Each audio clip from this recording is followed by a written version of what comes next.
Good morning. Happy Friday. It's April the 12th. Hopefully, everyone has sent in their tax returns since they are due in a couple of days. I was going to say it's not the 12th, isn't it the 15th, right? It is. That's why I said it's due in a couple of days is your deadline, or you better file that extension. And I did my taxes and I did my kids' taxes this year. And I do have the right glasses on. I did my son's just got his return yesterday or the day before. So we're hoping ours comes in the next couple of days. Yeah. We are going to do exciting things such as trimming the trees and cleaning the dog's teeth, when you're an adult. It's nice. It's nice when it seems like I'm always busy Q4 all the way through about mid-April. Like that's my busiest season in Amazon and because of the first of the year with wrapping up numbers and getting taxes done. And I feel like things kind of slow down for me around this time through next Q4. I mean, Amazon never really totally slows down completely, but it's definitely not the mad rush of everything. So I'm always grateful for the slow down time after the busy time. And then of course, after the slow summer slump, I get really anxious for Q4 to begin again because my bank account wants it to begin again. Yes. And I was telling Tina on the way in this morning that with all of the fees, I've been contemplating doing merchant fulfilled out of the office here versus FBA. So I've got to do some deep diving into that and see which one would be better for me because I don't know. I'm just irritated with the fees lately and all of the other BS. You're not alone. A lot of Amazon sellers are switching completely to merchant fulfill only. So I think we're going to see a lot of changes in 2024 between merchant fulfilling versus FBA, and it'll tell a story by the time next Q4 comes, I think. So it's going to be interesting times. Now that people are starting to hop in, good morning, Nate. We're always glad to have you. Hi, Joe. Joe says that he says, I've been doing more fulfilled by merchant, but it's harder to compete against the FBA sellers. You know what I think, Joe, and this is one of my predictions, is with more sellers going merchant fulfilled, your FBA competition, I think, is going to be lower as time progresses and more people pull back to doing fulfilled by merchant. That's just a prediction, or people are going to take advantage sending into FBA knowing that there's less competition at FBA. I don't really know what way is going to be the best way. I really don't. I do know that just running numbers, and Lucy and I were talking about this the other day, is that the profit that you make for doing fulfilled by merchant, the fees that you're saving, you can sell less to make what you were making with FBA because of the fee structure. So if you really want to deep dive into tracking your numbers, it would be very interesting. That is on the docket for today because same thing. I've been selling.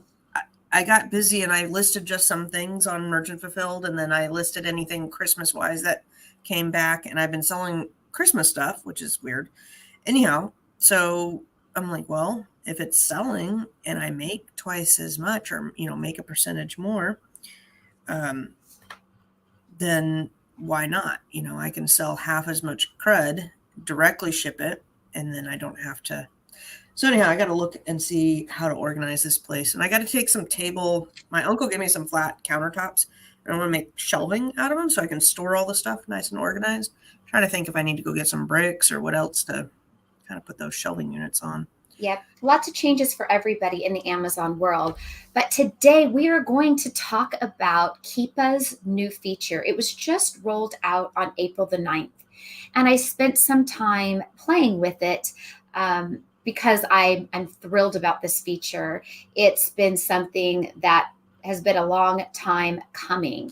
And I'm going to share my screen now to show you this new feature if you haven't seen it yet.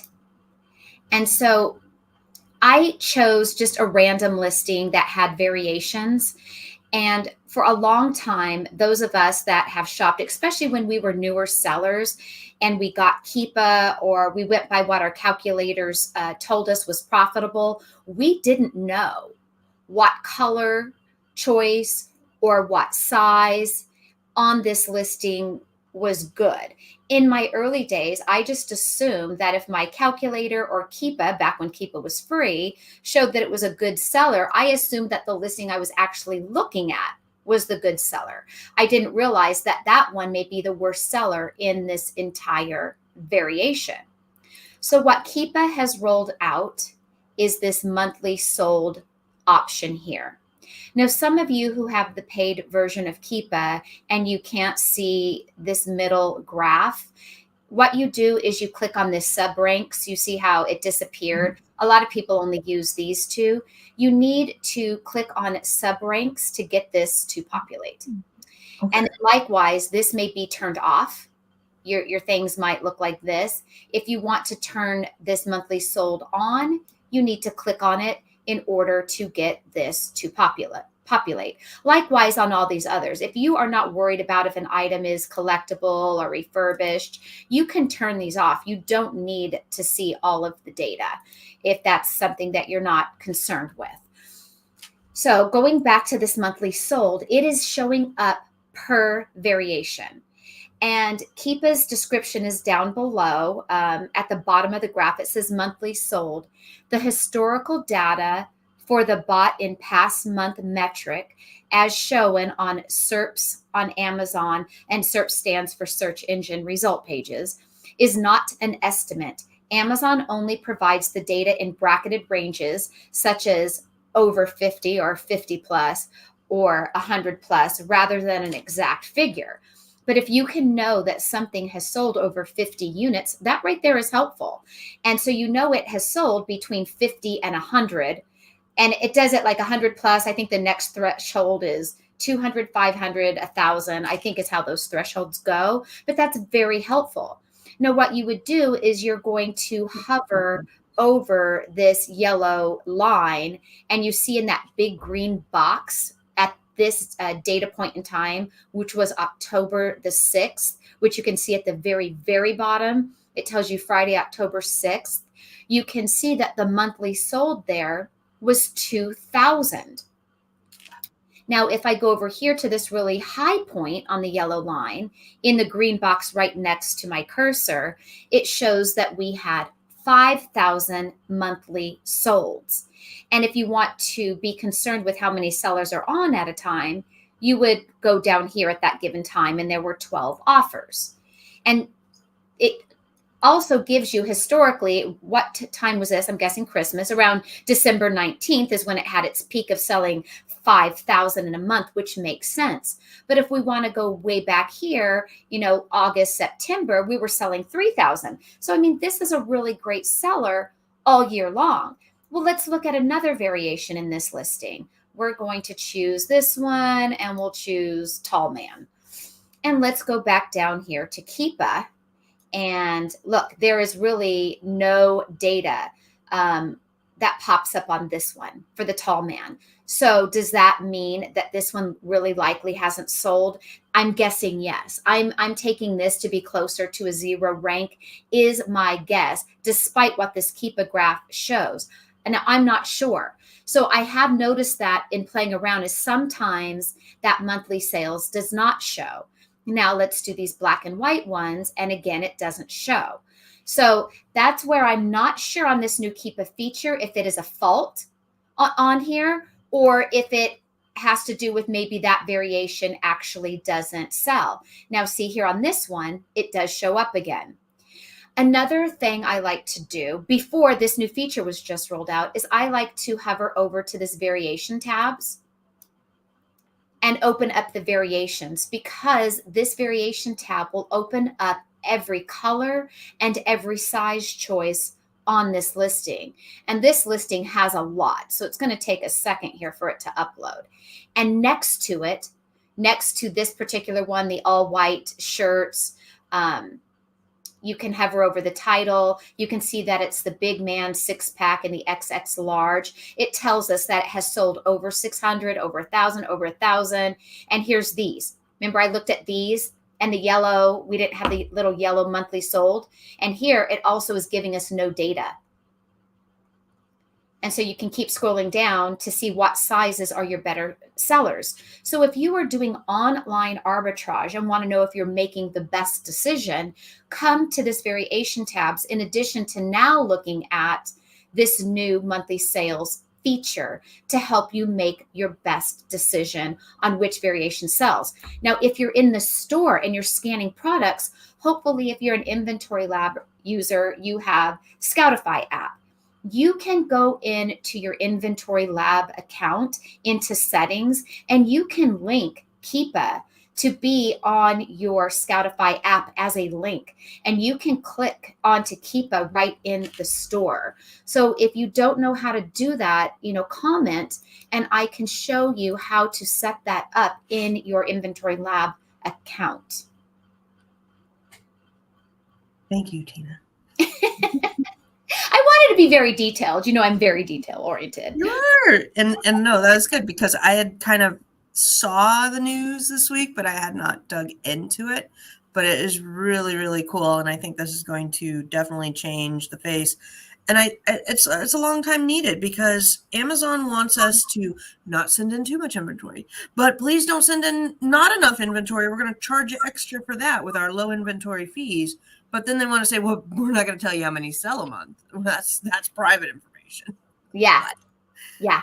how am I supposed to predict anything with a business model? That's just not fair. Not fair, I tell you.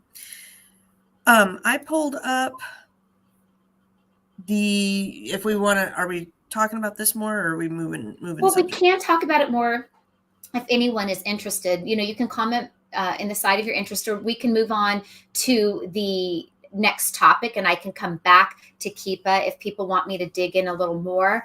But that part of the feature is their product finder feature. And so that, because of them giving us our monthly sales, you can now access monthly sales in the product finder. And that I think is so great, not only for doing retail arbitrage, but especially for my private label sellers out there, those of you that are looking to come up with an idea of an item that you could source from China, from Alibaba, or even here in the US to have made, for finding some really great newly launched listings that are doing well. And I found one this morning that I thought was interesting. I'm like, wow, that would be inexpensive and the sales are crazy. So Juan says that the variation tab also shows the percentage that variation gets. Did yes. you see that on there? I've seen that before. And that is also extremely helpful. And thank you, Juan, for commenting and showing that. So I'm guessing you've been playing around with that as well. I've always used that variation tab, but I definitely have played around the last couple of days since Keepa rolled out this new feature. But yes, Juan, thank you for commenting. I want to see I got to go look. You're like, I have to see it now. I want to see, because I've always seen that it kind of gave the reviews and I've always gone off of the review count or whatnot. But you know what I find though, Lucy, as well, is I find that it's hit and miss sometimes with the variation tab. I have gone on to the variation tab for some listings and we're off to the side, where I was showing the percentage or how many were bought in the past month of each variation. Sometimes it's not giving us any data at all on any of them, yet I know that it's obviously selling because I'm selling them. So it is not 100% perfect like most software tools, but it certainly is a lot better. Okay, what I see is bought in the past, and it gives you the numbers of what's been bought in the past, and then the percentages off of the reviews. So the one that I'm looking at right now has 43,000 reviews, and that's 21% of the parent is for that. Right. So yeah. That makes sense. Yeah. But you're right. It is on the reviews, not so much the sales of the item. Yeah. Yeah. And that's fine. It's going to tell you which one is better to buy, or better selling, I should say. We Yeah, were having that talk this morning too. I said, do we want to do on an item, do we want to do the most popular thing, or do we want to do the most like weirdest thing? Because sometimes weird or offness sells better than standard. So well, that's right. If we have a plain white T-shirt on Amazon, you're going to be competing against Fruit of Looms, Hanes, right, Stafford, some of the bigger brands that are nationally recognized names. But then you're also going to have some smaller, no-name brand sellers, and it's going to be awfully hard for them to sell their plain white T-shirt, right?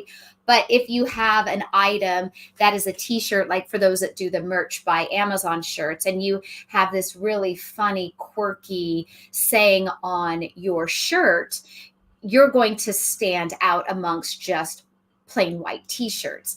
And we were talking about that this morning, more geared towards flavors of things. So if you were going to be selling, think of the sunflower seeds, how they have, the buffalo flavor, the barbecue flavor, that's pretty standard. But when you get a weird flavor like macaroni and cheese flavored sunflower seeds, well, you're going to be the only one, or there's going to be very few of you selling those, but you might do better than the barbecue because there's so much more competition on that.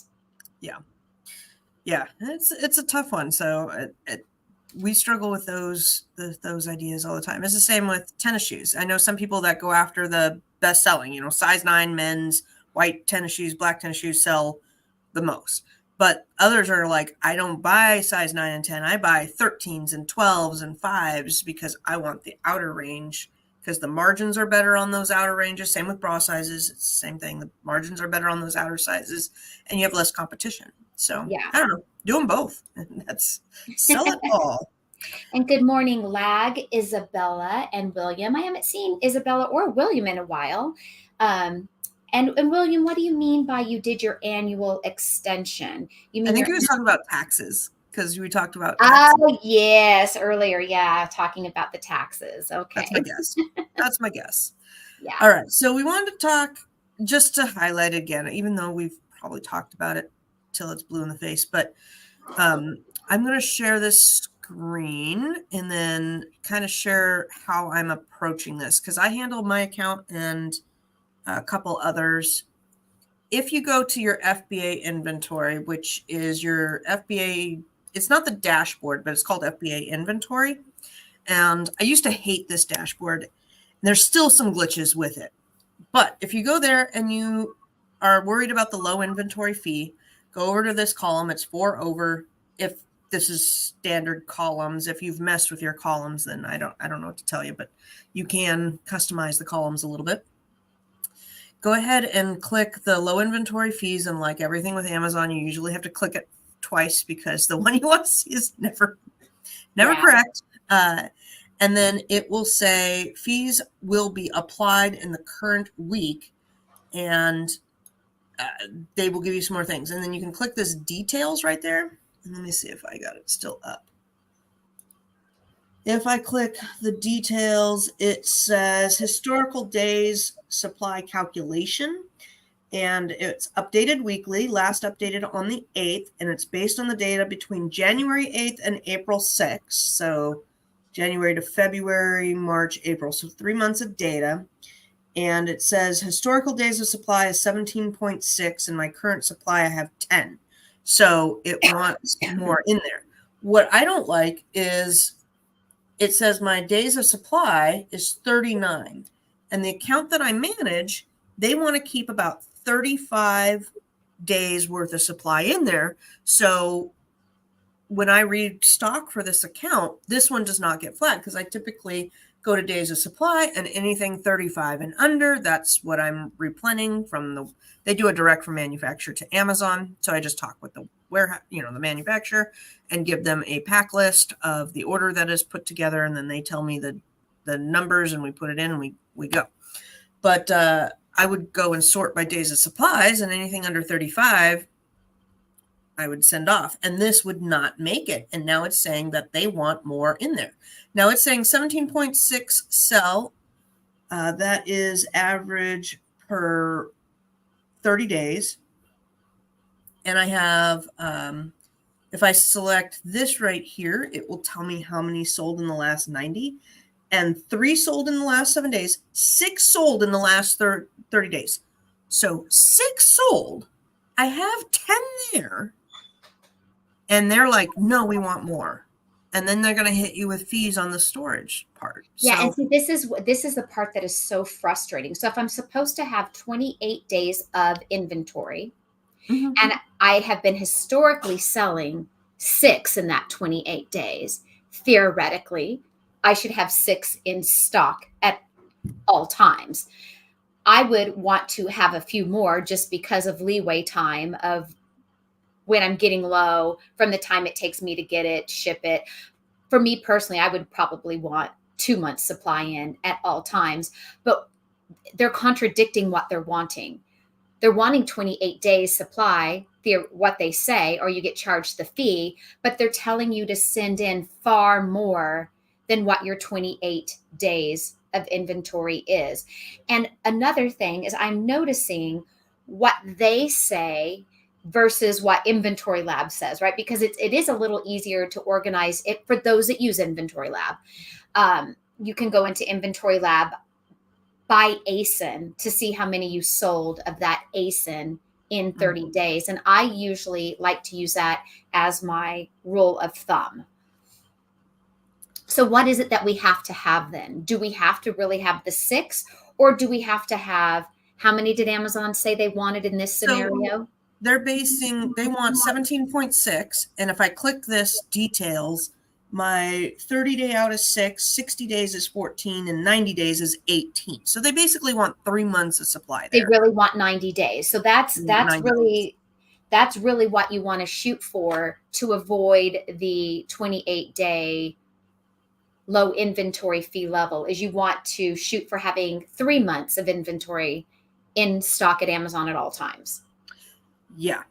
And that is, I don't know. It's irritating because now I've got to, when I did the supply the last week, maybe 2 weeks, I sorted it by low inventory, and then I also did sorted by days of supply just to make sure that I wasn't overlapping or had captured everything that needed to be doing. So Isabella, I was just going to talk about that. Yes. What about listings that were on clearance, discontinued items? I have quite a few. There's no way of replenishing them.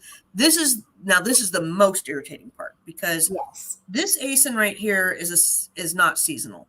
However, his Valentine's Day stuff is showing higher amounts to be restocked, and I'm going, I don't want to restock that because February is an off. Of course, he sold Valentine's Day crud in January, February. I don't want to have that figured into the historical data. So that's completely off. And I don't know how to not supposedly Amazon is supposed to figure out what is seasonal. Do I think they will? Absolutely not. However, once you get to 0 in stock, you're not being charged a fee, because that low inventory fee is not something that's applied to your account like storage fees. The low inventory fee is applied at the sale of the item. So if you have this clearance inventory and you sold out of it, maybe you bought 5 flower watering pots on clearance and you sent them in and you sold out of all of them in that month. Well, you didn't get charged a low inventory fee because you bought them, you sold out of them within that month. You're now at 0 stock. You're not being charged low inventory fees on items that have 0 in stock, because again, that fee is placed at the time of the sale of the item that is low in inventory. I had 2 other things to point out. So first up is they've heard our feedback, and low inventory fees occurring in April will be credited back in May. So I told my supplier, I'm like, we're beefing up inventory this month because we need to get all this crud cleared and not have low inventory fees. And then AWD, which is the warehouse and distribution, I believe they're trying to do more of this program, and that's why these fees, they're trying to fund this program. I haven't heard anything good about AWD. Have you? It is a low-cost storage solution for your inventory that distributes to Amazon Store and other distribution channels. AWD pricing covers FBA inbound placement services, therefore no separate FBA inbound placement fee. I'm going to say there's placement fee is charged. Now, I do have a breakdown of what the fees are. Oh, yeah? What? If anyone is interested, I do know what those fees are.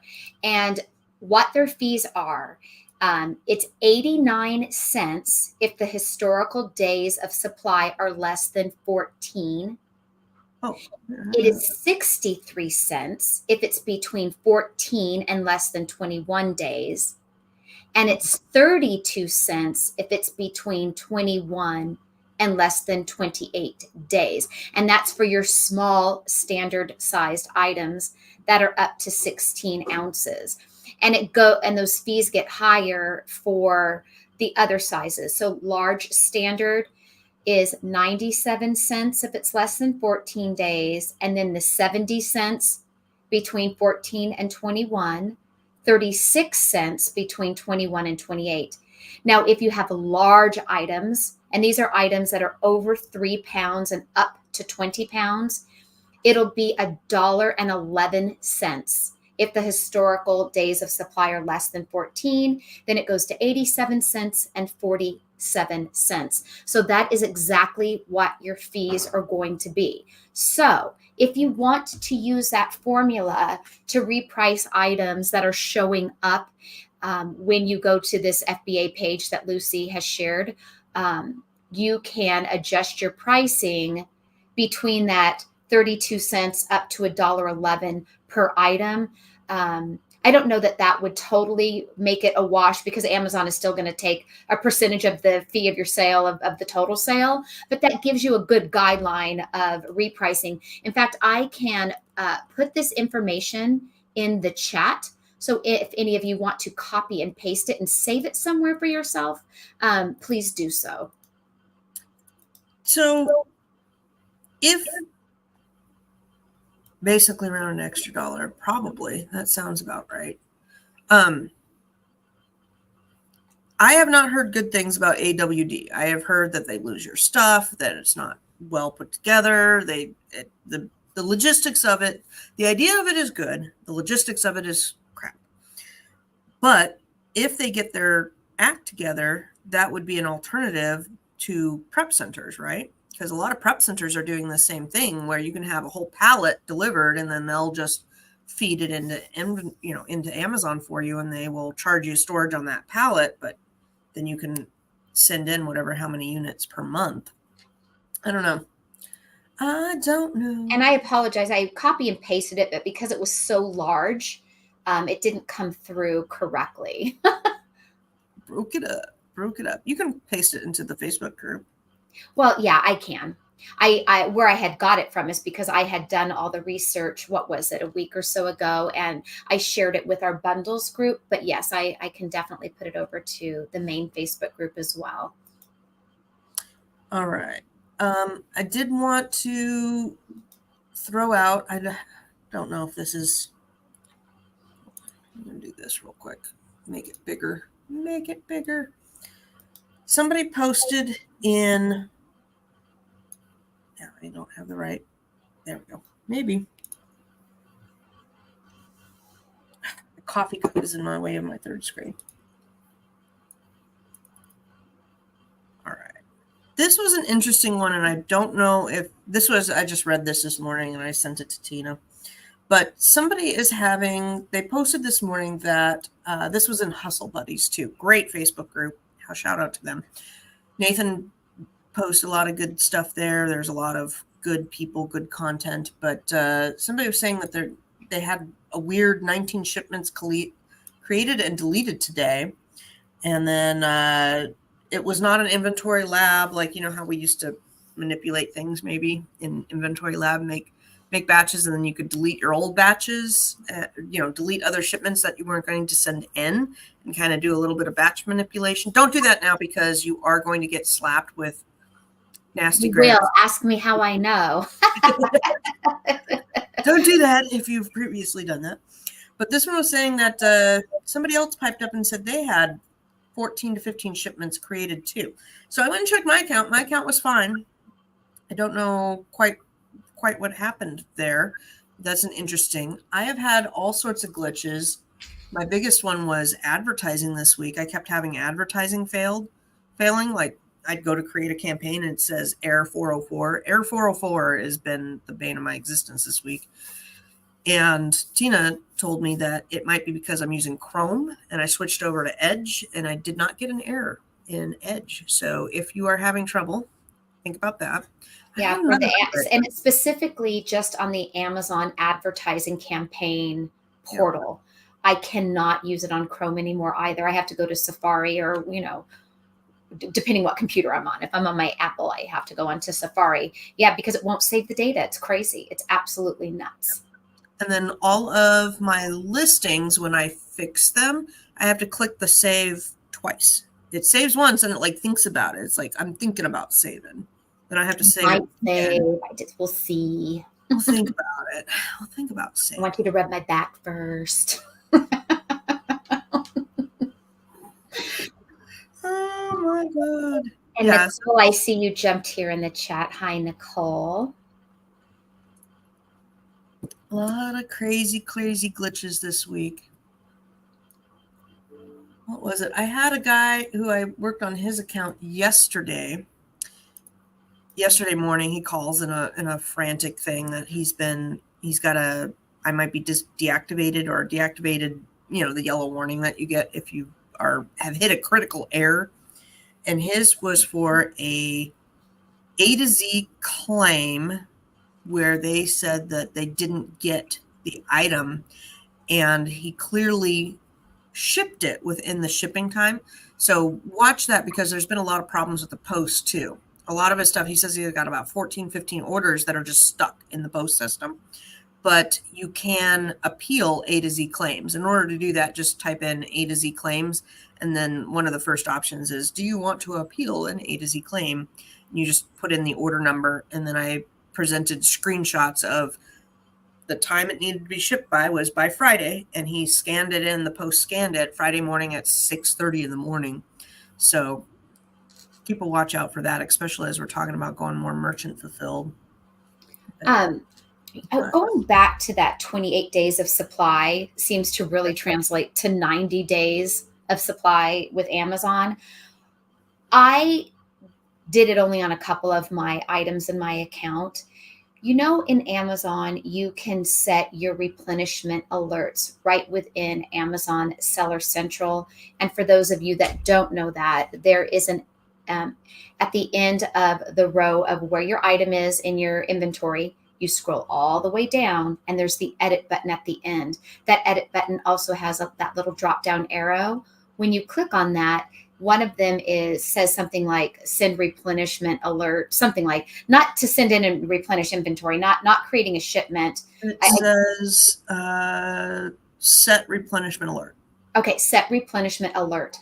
You can set replenishment alerts per ASIN. So especially if it is something that is not a one and done, but one of your replans, I really encourage you to set that replenishment alert. Now, you can do it by how many items, or you can do it by weeks of coverage. So I know I always had it populated on some things by item and other things by weeks of coverage. And the reason why I had both is when I first was learning to use this feature, I thought, well, I don't know how many items I need for 4 weeks. I wasn't sure if Amazon figured that out for me or if I was supposed to know. So in the early days, I just put a number. Now, then I had set it to 4 weeks to give me time to order it and have it shipped and arrive, because some companies I order from, it takes almost a month for me to even get it, right? So you need that lead time. Maybe, I don't know if we can go in there and manipulate it, but I've thought about this as we've been talking.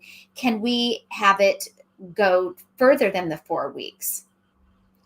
Can we set it to be, we want to know when it's 8 weeks. So that way it gives us time to not fall below that 3-month threshold that we really need to have, not the 28 days.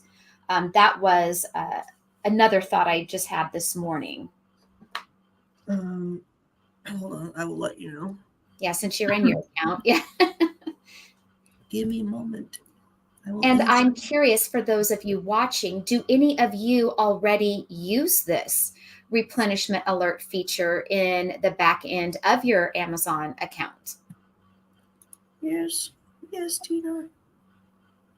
So you get two options. When fulfillable quantity reaches X units, so if you want to be notified when you're down to 100 units, you can do it that way, which I don't do that for anything. When weeks of cover reaches X weeks. So when you want to get notified that you have whatever, 2 weeks left or something. Let's see here. But with the low inventory, we definitely want it to be much higher than 2 weeks of inventory left. So we want to change that threshold. And I do know that you can do 12 weeks. You can do up to 12 weeks. Okay. I just know that I used to always use 4 weeks. Okay.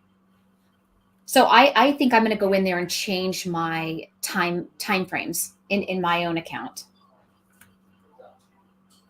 Yeah, I'm tempted just to put everything on there and then replenish that way versus try to go to their stupid inventory dashboard. But solving problems live. Good morning, April. I'm glad that you do use that. I'm sure you have found it helpful. And I'm curious, April, do you do it by 4 weeks? Do you do it by days? Are you going to up it now? Yeah. And what do you think you're going to up yours to, Lucy? To 12 weeks or 8 weeks? On this account, 12. On my stuff, Mm-hmm. I am not sure because I am kind of going through right now and figuring out if I want to thin things out or replen. And I'm looking at what we were working on: graduation this week, Mother's Day. We got Father's Day right around the corner, 4th of July. So kind of doing all the fun summary stuff. But yeah, I mean, I don't know. Then if I do merchant fulfilled, do I want to close? So that's my question. This is a question, Tina. Tina and I have these weird questions all the time that are just super deep. If I make a bundled listing and my original listing is FBA, and then I make an FBM listing, I need to keep my FBA one live because it's my original and you want to make your changes and your edits on that original. But I don't want it to get hit with that low inventory. So do I just close it to get rid of the low inventory when I switch it over to merchant fulfilled? Because like candy is going to be done in 3 days time, people. So clearance out that candy. So let's say you're going to do candy over the summer. You want to keep the FBA one active, but you want to not get hit with replenishment stuff. So, but when it's zero in stock, you're not hit with anything because there's nothing there to be hit with. Right. But if I want to replenish that FBA inventory, let's say I'm doing multiples and over the summer I'm going to sell merchant fulfilled. And then come October 15th, I want to go and replenish that FBA. I guess that's a bad example because then 3 months would have passed. Because I think it's still by the ASIN and not so much by the SKU. So if you had it in stock fulfilled by merchant, but you're zero at FBA, it doesn't matter. Vice versa. If you're now not selling at merchant fulfilled, but you've sent it in FBA, it's that FBA ASIN and SKU level that is in stock. And you're not, and remember, the fee is placed at the time of sale. So if there's zero in stock here at merchant fulfilled, there's no fee to be implemented. The fees are strictly FBA and it goes off your FBA inventory. Right. So same thing with replens. Let's say you're replenning whatever from Walgreens, toothpaste from Walgreens, and you get it on sale every whatever. If that goes out of stock and you're like, okay, I'm not going to have it in stock for another 3 weeks, can you close that listing to bypass the fees? Or in 3 weeks when you restart it, are you going to get hit? No, you won't. Because I still go back to when you have none in stock, you bought some, you sold out. There's none in stock. There's no fees to be had. None. But when you restock it, then you're going to incur the fees. That's what I'm saying. Well, I suppose that could happen if it's still going to be based on your last 28 days of sale. So if 14 of those days have gone, that last 28 days of sale amount, that threshold is going to keep dropping in theory, right? And No, it is based off of historical days for 90 days, 90 short days. term Okay. and long term. So let's say you have it in stock month 1, month 2, month 3, you're out of stock, but month 4, you're back in stock. Mm-hmm. You're now going to have fees on that 4th month. Well, then I guess you better go to Walgreens and buy as much as you need for the 90 day and send it in or raise your price. That's where a lot of us are getting ticked off about, because a lot of us have replens that we go in and out of stock of all the time. Yeah. These are the kind of I feel like you and I are not even on YouTube right now, because for those of you watching, these are the kind of conversations Lucy and I have in private. Like we kind of talk through it, like, okay, so we make up these scenarios and this is how we figure them out. And this is a great thing about having friends that also do Amazon. For those of you who don't have little powwow talks with fellow Amazon sellers, because you have no one to like banter and bounce the thoughts and the ideas on, especially when things are new territory. And I find it personally helpful. So for those of you watching, I hope you find it helpful too. Yes, William, it because they make it hard. I feel like we need, Google spreadsheet and analytics to solve these things. And yes, I do, William, because they're, especially with newer sellers that get frustrated with all of this and can't keep up with the constant changes. For those of us like you and I that have been around a while, we've been through lots of changes, and we are feeling more of a burn of it because it's more aggravating to us because we remember the good old days, right? Where I used to almost get 70% and Amazon would get 30% of the income, and now it was more of a 50-50. And now with these new fees, I see it being more like 60 in Amazon's favor and 40 in ours. And I don't think you or me will ever fully leave Amazon, but we are certainly having to get smarter, more creative, or find other revenue income streams. If it means branching out to doing Whatnot or eBay or whatever else, Walmart. Yeah. It's utterly, it's stupid. And it's just going to make us change how we kind of view things as everything does. So that's hysterical, Isabella. But you know what? It feels like that. It definitely does. There's a fee for a fee for a fee. April, okay, so we'll talk about this for a second. April's been wanting a new video on using the brand name, getting brand name approval for big name brands. And I could maybe squeeze that in today. I got a whole lot going on today, but I can probably do that. It's not going to be a long video, so I'll try to go live after this with that. Finding new sources of income is the right key. Yep. Yeah. It is. And since we're already resellers, we have the tools. We have the tools to do this, you guys. If you are a private label seller, even if you are not a private label seller, but have certain inventory that sells like hotcakes for you, even consider opening up your own Shopify store. If you are a private label seller and have a cool item, consider getting TikTok influencers to unbox your product, talk about your product, have your own website for it, in addition to it being on Amazon. Try to pull out some of those creative resources to use off of Amazon, because we already have so much of the skill set. We know how to make our listings. We know how to source. We know how to shop. We already have the core meat and potatoes of this business. We just got to be more creative of how do we branch out and what avenues.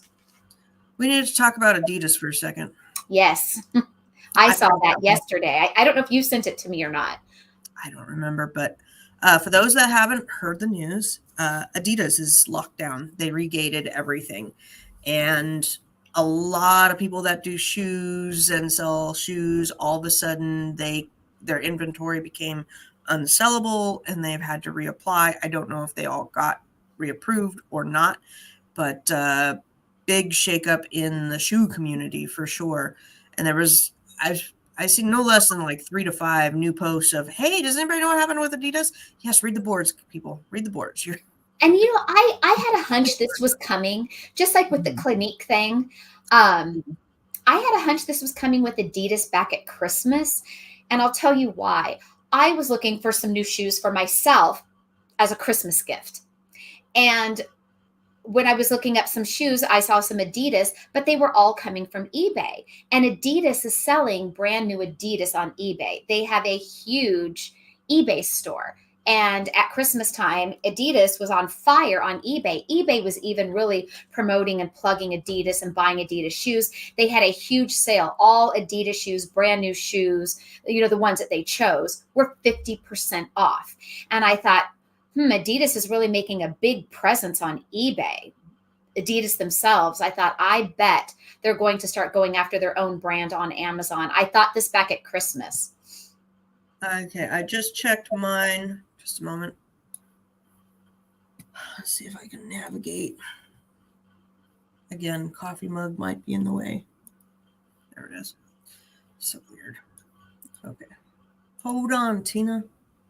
It is now requiring an invoice. So I wanted to check my account this morning.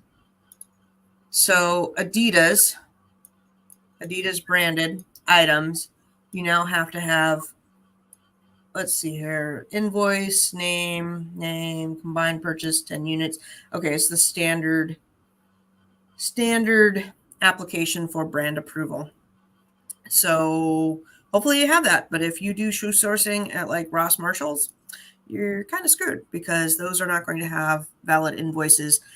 My go-to has been to recommend Finish Line right now. It used to be East Bay that did get invoices, but they stopped, and now Finish Line is, I don't know if Finish Line still works. That's the thing. That people have told me Finish Line works, but I don't know if it still does right now. And then Amazon to Amazon flips and ungating is still working from what I know. Again, haven't heard in a couple of weeks. So when you see things on YouTube, it's like may have worked 6 months ago. I don't know if it works now. Right. Let's see here. What does Finish Line do? Finish Line sent me a birthday email. I'm like, I've never ordered with you guys. Whatever. And did they at least give you a coupon? Because sometimes I get those birthday emails too, and I got one, and it was like wishing me a happy birthday and a link to shop online, but there was no incentive. There was no birthday discount. You know what? I deleted it. I didn't even, and I forgot to go to Starbucks on my birthday. I didn't do any of that stuff. Oh my God. I didn't either on my birthday. It wasn't my whole birthday, but a chunk of my birthday I spent at a trade show because I'm a diehard. I'm a diehard for finding new stuff. That is how I spent a portion of my birthday. But that's okay. I wanted to. Okay. It looks like you can get Adidas at Finish Line. It'd be a very expensive ungating. You want to go look the sales maybe. Yeah. And again, I don't know if it's going to work. That's the hard part. I have people that are like, oh, well, I heard that this will get me ungated. And then they don't follow all the instructions. They don't use their business name. They don't use their business address. They're like, well, my sister purchased it on her credit card. I'm going, you need to tie the invoice to your account. That's what we're doing here, folks. Yeah. And anyhow, so you got to make sure that all of that is tied up nicely and that the listing matches too. They'll be like, well, I bought this, but it's close enough to that other shoe. Okay, that close enough doesn't work. Yeah, close enough is not the same shoe. So as those of you who watch know, I do Finance Friday, and Finance Friday it is. So I jump into finances right after our YouTube lives. I just go right to the table and get at it. So with that in mind, for those of you who also do Finance Friday with me, and I'm surprised how many of you do, and have even reached out to me in Messenger saying it's Finance Friday. So for those of you that also do Finance Friday, I encourage you to spend some time today in your Amazon account setting those replenishment bell alerts, especially on your top replens that you're sending in, those items that you get over and over. The other thing I really encourage you today is also dive in to both Inventory Lab and into Amazon, what they want you to replenish your items, and go ahead and jot down for all of your top selling ASINs that you're concerned with getting those low inventory fees, and check what Amazon says they want you to have, what Inventory Lab says they want you to have. See how many you have in stock and figure out that 90-day supply, and see if you can spend some time on Finance Friday spending some money and maybe ordering a lot more for you to send in. So that's what I really encourage you do today. Yeah, I was just looking. Isabella had said that she's got 2 listings, but they were not shoes. They stayed active, and that the number of shoe sellers went down. I'm looking at one now here that went from 57 to 20 overnight. Boom. And could be that they just haven't hit you yet with a warning. It takes a while for them to go through all the accounts. So it may be something you want to drop your price to where you still profit maybe even a little bit to try to blow out of them, just to save yourself just in case. But any Adidas listings that you have in your account that have none in stock, I would probably just go ahead and delete them. If you want to save those ASINs for later because they're ones that you would like to replenish, just add them to a Google Sheet, email it to yourself.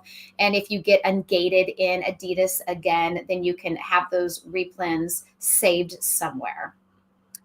On the flip side, I mean, I'm always looking at things kind of from both angles, right? As a buyer, as a seller. As a buyer, if you kids need new shoes, there might be some Adidas on sale right now. Yeah. It's a good time to go look at that. The ones I'm looking at were list price $90. They're on sale for $52. So might be a good time to purchase shoes. And then we were having a discussion. For those that don't know, I'm going to Rome in August, and we're flying Air Canada and United. So we're looking for luggage that will fit within that airline capacity, which is like a whole freaking other thing. I think the airlines are just doing baggage check fees as a new way to make money off of running airlines. Anyhow, the baggage fee for Canada is $125, and new bags cost between $40 and $60. So I'm like, well, I'll buy a new bag. Long story short, that was not short. On one of the listings, my husband found a luggage that was like $50, and it meets all the requirements. And he's like, it's got really good reviews. And I went and looked, and I'm like, it's all Chinese sellers. And he's like, what are you talking about? And I said, okay, it's got 30,000 reviews. Okay, that's a lot for anything. And then if you go and it sorts it by the most popular or the most relevant, and all those are good. 5-star, 5-star, 5-star. And once you start looking at these, you'll see that it's a little cookie cutter from reviews it's basically junk from China. It's a $50 bag. I don't expect much. But if you go and search by most relevant, it's not very good. It's like zipper broke, it arrived broken, didn't last long. Those were the real reviews. I got to tell you, when we were at the Mirage Hotel, because that's where that trade show was last week, mm-hmm. you had to walk through like the mall at the Mirage to get to the showroom where the trade show was at. And my husband noticed it was one of the stores. They sold electronics and some fun gadgets. The guy in this store was on a suitcase, and it was the size that you would use as your carry-on bag. It was a smaller size. It looked, hard and kind of like metal. I'm sure it wasn't. But where the handle that pulls up for you to pull it doubles as the top of the suitcase doubles as a seat, and you sit on it and ride it. He was riding his suitcase. So think like sitting down on a mobile scooter, but the size of a carry-on bag. And he was just riding around the store on the suitcase. And I thought, oh, that would be awesome. Like if you're tired of walking through the airports, and you could just sit on your carry-on bag and drive it to your gate. Well, I would love to do that. I would probably fall over and get stuck in the moving things, and it would be bad. It would be bad. But just be aware of it. I mean, I'm not against buying cheap junk from China at all. I mean, that's what a lot of America is built off of, right? It's not a secret there, folks. But what ticks me off from a seller standpoint, though, is the review manipulation. And I know that looking through those reviews, a lot of them were not proper reviews. There's just the way it was structured and everything like that.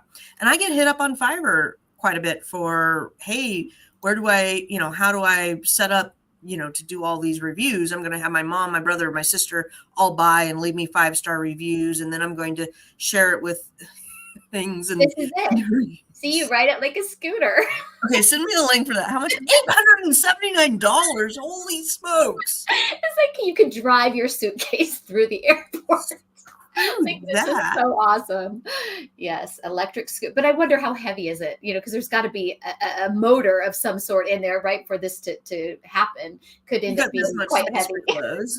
All I know is that would be fun. Okay. Fun, yes, but practical $879. Look, it might be full of money. It might be full of money. I can tell you, non-Amazon related, since our show is coming now to an end. Yes. When I was working at Bellagio, we had a big high roller, a famous person who used to come in, and he and his wife came in the hair salon where I worked. And she had gambled and took out a line of credit that she didn't win enough to pay back. So she was really good friends with her hairdresser in the salon. And she had her casino host, and she didn't want her husband to know about this money she owed. So they also had left their very expensive car here locally, and because they decided to fly their private jet back home. And so she asked her casino host, would he please drive their car back to California to them? And so she also wanted to get her hair done. So my friend went with the casino host in the car and drove the car to California. She got her hair done. Well, since she got her hairstylist to come too, they checked on the airplane with a suitcase, think of it like 007, filled with cash, because of course she didn't want her husband seeing that, the bill, right?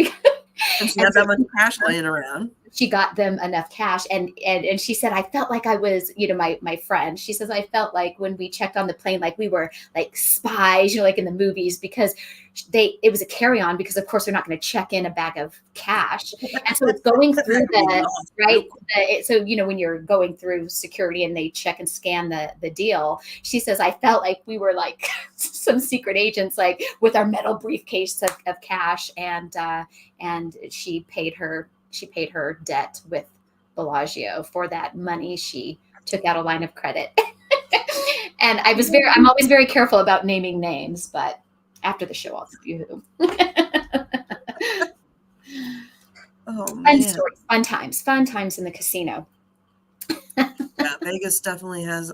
Well, and when I was in high school, not as fun of a story, but when I was in high school, I did Taco Bell for, I don't know, like a couple months, maybe 6-8 months or something.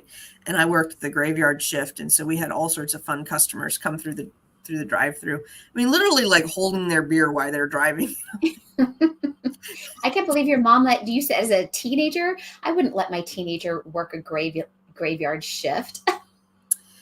Yeah, it was not a good time there. No, it was a bad decision. Well, thank you guys for joining us today. I hope you found the new Keepa tip helpful, and I hope you found it helpful of how to figure out how to avoid those Amazon low inventory fees. And I think we figured out that we really need 90 days instead of 28 days to keep ourselves safe. And enjoy the rest of your weekend, and we will see you back here next Friday. And have a great weekend, everybody. Bye, guys. Take care.